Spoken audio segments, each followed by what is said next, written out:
ಧರ್ಮಸ್ಥಳದ ಬುರುಡೆ ಪ್ರಕರಣ ದಿನಕ್ಕೊಂದು ಟ್ವಿಸ್ಟ್ ಪಡಿತಾ ಇದೆ. ಪ್ರಕರಣದ ಸೂತ್ರಧಾರಿಗಳು ಅಂತ ಕರೆಸಿಕೊಂಡವರನ್ನು ಎಸ್ಐಟಿ ವಿಚಾರಣೆ ಮಾಡಿ ಕಳಿಸ್ತಾ ಇದೆ.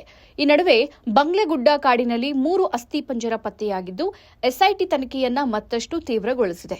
ಬಂಗ್ಲೆಗುಡ್ಡ ಕಾಡಿನಲ್ಲಿ ಮಾನವನ ಬುರುಡೆಗಳು ಪತ್ತೆಯಾಗಿದೆ. 3 ಬುರುಡೆಗಳಲ್ಲಿ ಒಂದು ಗಂಡಸಿನ ಬುರುಡೆ ಅನ್ನೋದು ಖಾತ್ರಿಯಾಗಿದೆ. ಆದಾಗ್ಯೂ 3 ಬುರುಡೆಗಳನ್ನು ವಿಧಿವಿಜ್ಞಾನ ಪ್ರಯೋಗಾಲಯಕ್ಕೆ ಕಳುಹಿಸಿ ಖಚಿತಪಡಿಸಿಕೊಳ್ಳಲು ಎಸ್ಐಟಿ ಸಿದ್ಧತೆ ನಡೆಸಿದೆ. 3 ಬುರುಡೆಗಳು ಭೂಮಿಯ ಮೇಲ್ಪದರದಲ್ಲೇ ಪತ್ತೆಯಾದ ಕಾರಣ ಎಸ್ಐಟಿ ತನಿಖೆಯನ್ನ ಇನ್ನಷ್ಟು ತೀವ್ರಗೊಳಿಸಿದೆ. ಇನ್ನು ಪ್ರಕರಣದ ಆರಂಭದಲ್ಲಿ ಚಿನ್ನಯ್ಯ ತಂದ ಬುರುಡೆ ಎಲ್ಲಿಂದ ತಂದ ಎಂಬ ಪ್ರಶ್ನೆಗೆ ಇದೀಗ ಎಸ್ಐಟಿ ಉತ್ತರ ಕಂಡುಹಿಡಿದಿದೆ. ಬಂಗ್ಲೆಗುಡ್ಡ ಕಾಡಿನಿಂದಲೇ ಚಿನ್ನಯ್ಯ ಬುರುಡೆ ತಂದಿದ್ದು, ಅದಕ್ಕೆ ಸಾಕ್ಷಿ ನಾನೇ ಅಂತ ವಿಠಲ್ ಗೌಡ ಒಪ್ಪಿಕೊಂಡಿದ್ದಾರೆ.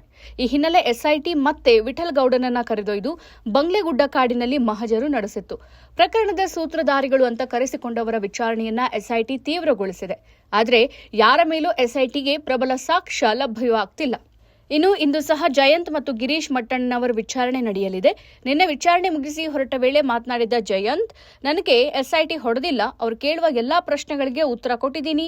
ಕಾನೂನು ವಿಚಾರದಲ್ಲಿ ನಾನು ತಪ್ಪು ಮಾಡಿದ್ರೆ ಖಂಡಿತ ಶಿಕ್ಷೆ ಅನುಭವಿಸೋಕೆ ತಯಾರಿದ್ದೀನಿ.